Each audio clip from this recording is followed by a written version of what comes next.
La troupe des théâtres de la Paillasse, pour sa saison 2015, est très fière de vous présenter son spectacle pendant ce temps à Veracruz.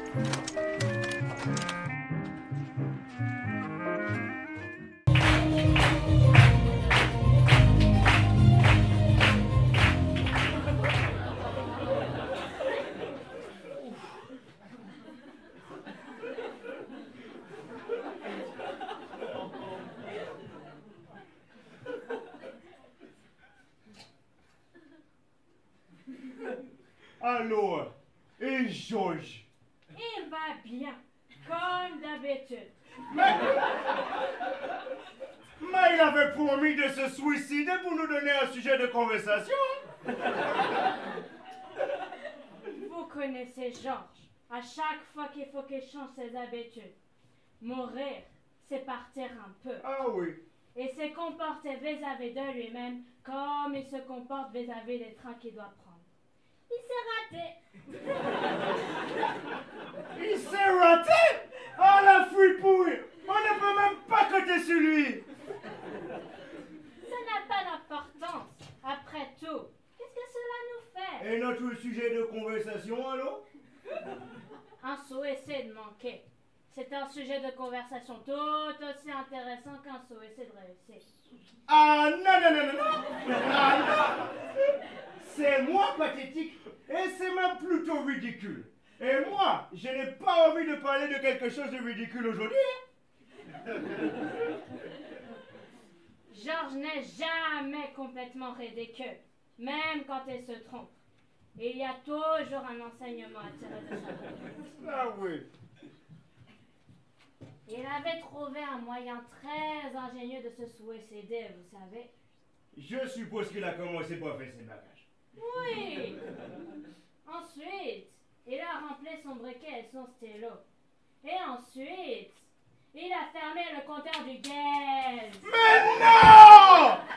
Mais à sa place, j'aurais ouvert le côté du gaz encore. Ah, vous aimez le gaz? Ah oui! Et à chaque fois que je vais me suicider, j'ouvre le gaz en bois. Et ça vous réussit? Moi, oui. Mais mon mari, beaucoup moins. Lui, il le fait tout de suite. Il me dit, toi, tu t'en fiches du gaz, mais qui c'est qui paie la facture ensuite?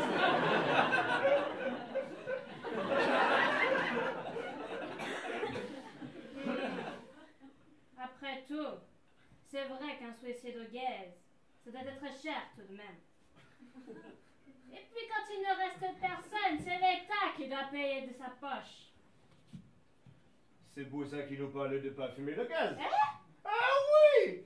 Sous prétexte qu'on ne le sent pas assez quand il y a une fuite. Alors qu'en vérité, ils vont lui donner une odeur infecte pour que plus personne n'ait envie de se suicider. Ça ne fera faire de grandes économies. En tout cas, ça ne doit pas être dans les intentions de Georges. Vous le connaissez. À chaque fois qu'il se sert du gaz, ça explose. Je l'ai remarqué effectivement. Une fois qu'il a fermé le gaz, qu'est-ce qu'il a fait? Une fois qu'il a fermé le gaz, il a fermé l'eau. Ah, il n'a pas voulu se noyer non plus.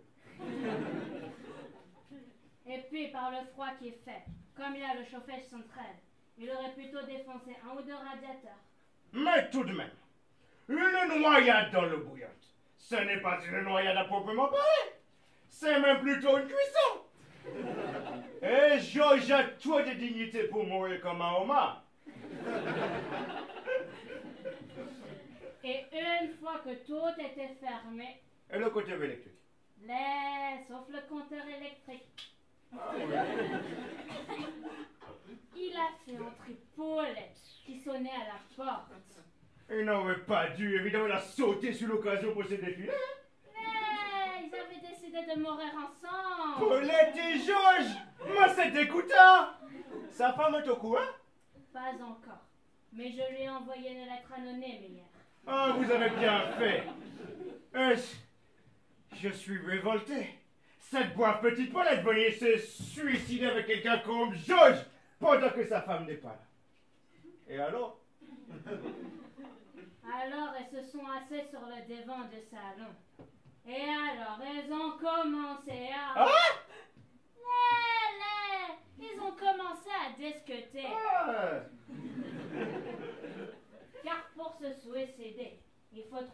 raison.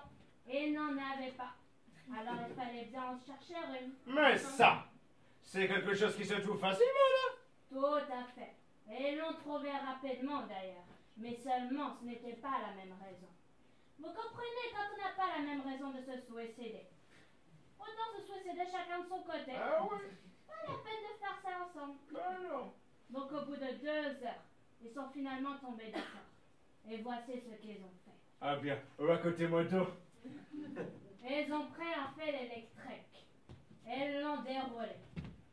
Et ils se sont mis tout nus. Chacun a pris une extrémité de fil et se sont entourés la taille avec.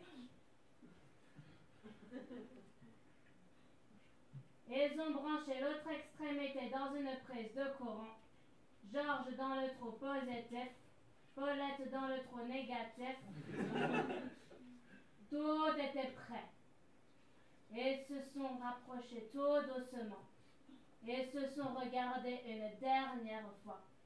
Et ils se sont embrassés sur la bouche. Alors, couvrant les uns électrocutés, ils sont tombés tous les deux. Ils ont fait sauter les plombs.